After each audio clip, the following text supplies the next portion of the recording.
What is going on, everybody? My name is Japes. Welcome back to 365. Today we are going through the top 50 rated players on Ultimate Team. Well, not all of them, just the 50 to 31 top rated players. So EA has released these. They're going to be compromising players 86 to 88 rated. Not all the 88 rated, I'd be assuming, but at least one of them at the very end. Leave comments. Let me know if you agree or disagree with what I'm saying. First guy up, we have Blaise Matuidi.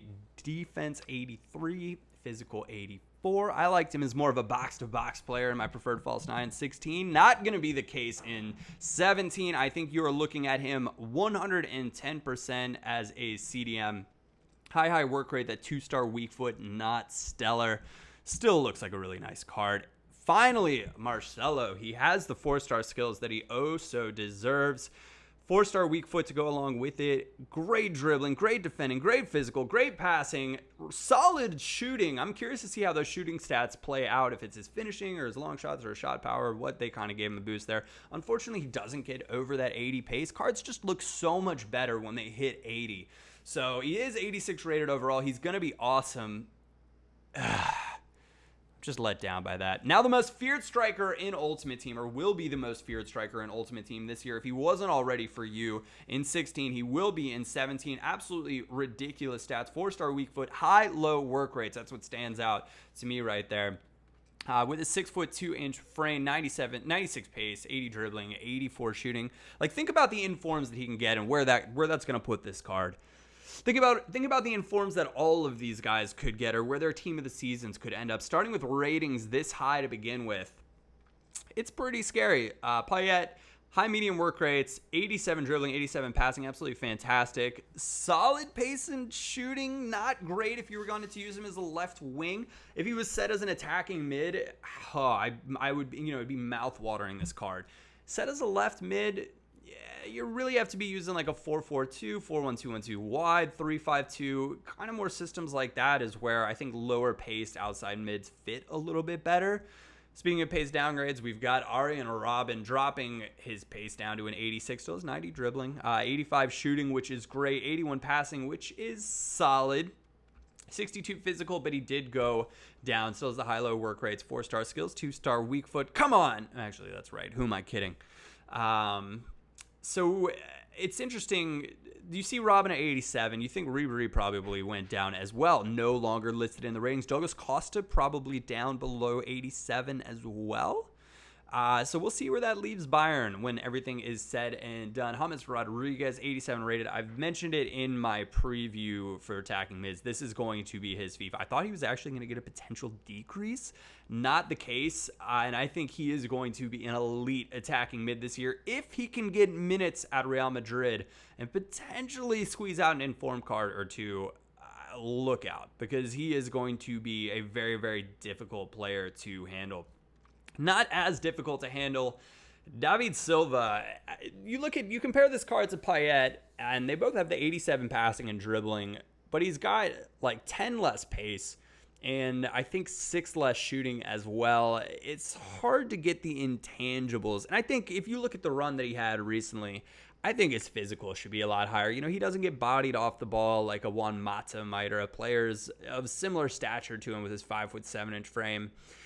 I just think his physical should be a little bit better. Karim Benzema, his physical is pretty darn solid. I think this is a card that you look at on Ultimate Team and you're like, yeah, Karim Benzema, he's an elite striker. He's 87 rated. And then you look at the card and you're like, yeah, it leaves a little something to be desired. This isn't a card that you get excited about, but it is a card that's going to be very, very effective. 4-star skills, 4-star weak foot, medium-low work rates, and he's a big guy as well, so he can knock home those headers. Best box-to-box midfielder in all of FIFA, Arturo Vidal. Yes, I'm a Bayern fan. This is a card I was so hoping that you'd see over 80 pace and over 80 dribbling default on the card. High work rates, perfect. 4-star weak foot, perfect. 3-star skills, perfect. He's in a league of his own in terms of being able to get forward and score goals and being able to get back and defend. He just causes so many problems. If you guys have played against him, you know it. If you have him on your squad, you know it. Just a great card overall. Sergio Busquets, the 42 pace drop is just... That is so low. I'm wondering what Xabi Alonso's pace is going to be. Are we going to be like, it could be really, really low. Also, 79 passing is kind of befuddling to me because he completes a lot of passes. So I'm assuming his short passing is really high, and his long passing, just because he doesn't do it that often, might not be that great. I don't know. Yeah, probably the highest rated CDM in the BBVA for sure. Big boost for Handanovic, becoming an elite keeper. He was already a great keeper for Serie A, don't get me wrong. But with these stats, 86 diving, 86 reflexes, 86 positioning, 89 handling, this makes him a very, very strong card on Ultimate Team. And he was a card a lot of people targeted to begin with last year. I think you're going to see the same. It makes me question where Gigi Buffon will turn up. Will he be higher rated or lower rated? Mats Hummels, Bayern's new boy, 64 pace, the kind of thing you look at right here and go, ugh. 64 pace with a player with high attacking as a center back, even though he does have the medium defending, is not ideal. 74 passing is great. 88 defending is great. 77 physical, perfectly fine. 71 dribbling. Mission Mats, I'll be trying to score some goals.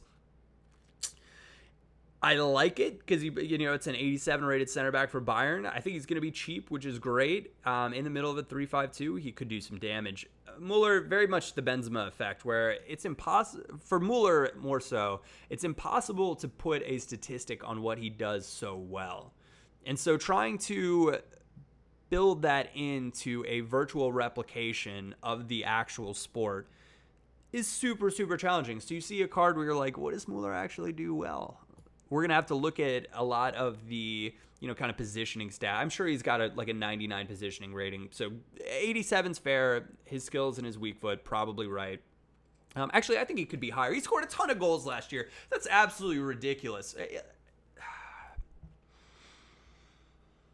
Angel Di Maria, probably going to be the second highest rated player in the French League One. You're going to only have Thiago Silva that'll probably be higher rated than him. 87 pace, 87 dribbling, 84 passing, 79 shooting. This is just a great card all in all. High medium work rates, couldn't ask for anything better. You look at this and you compare it to Arjen Robben. Robben still compares favorably. Alexis Sanchez still. So you look at Alexis Sanchez's card. Arsenal fans are going to be like, he's faster than that. I think this card is pretty on point. I think his passing could be a little bit lower. But I think all in all, that's a pretty fair rating and a pretty darn solid card.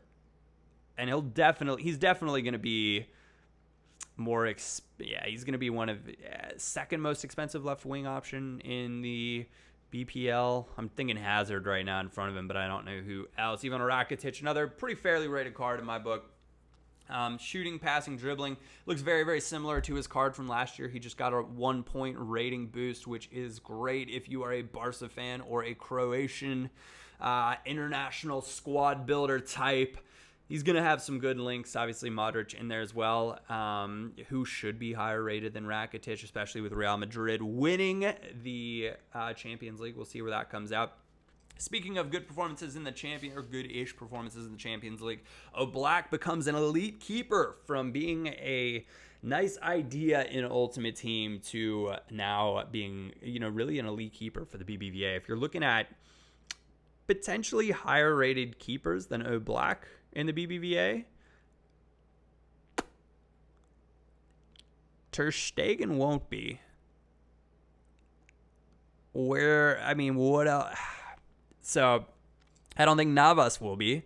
So I don't know. You guys let me know what do you think, if he'll be the highest one or if he will not be. Bonucci looks to be Mats Hummels, but with proper statistics. So over 70 pace, one less defending, better physical, the right kind of work rates. He is a little bit shorter, but it doesn't really matter that much. I think Bonucci is definitely going to be the Serie A looks like it's going to be scary this year. So if you are a fan of, or what is it, Calcio is what it is now. So if you're a fan of the Italian leagues, I think you're going to be smiling when you see these ratings drop. David Alaba outdoing Marcelo by 1.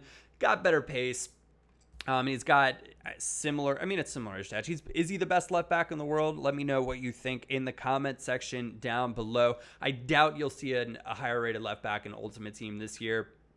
And I am happy that they did indeed put him at left back. I had like a little worry, though I'm sure some people are like, Japes, you wouldn't have wanted him as like a CB where he played a lot of the year. Here's the 88 rated player, Hugo Lloris, my favorite French goalkeeper consistently in Ultimate Team. Also the guy that I always go for in the BPL. Fantastic stats. Totally think he deserves it. I think he'll be elite, but to stay with the theme, where do you guys put Czech? Where do you guys put David De Gea? I think those are the 2 question marks that we have at this point, and that is where we're going to come to a close. Oh, and don't forget Courtois. So that is where we're going to come to a close. Thank you guys very much for tuning in. Thank you all for watching. We'll be back with more ratings when they are dropped. Other than that, my name is Japes, and I will catch you all next time.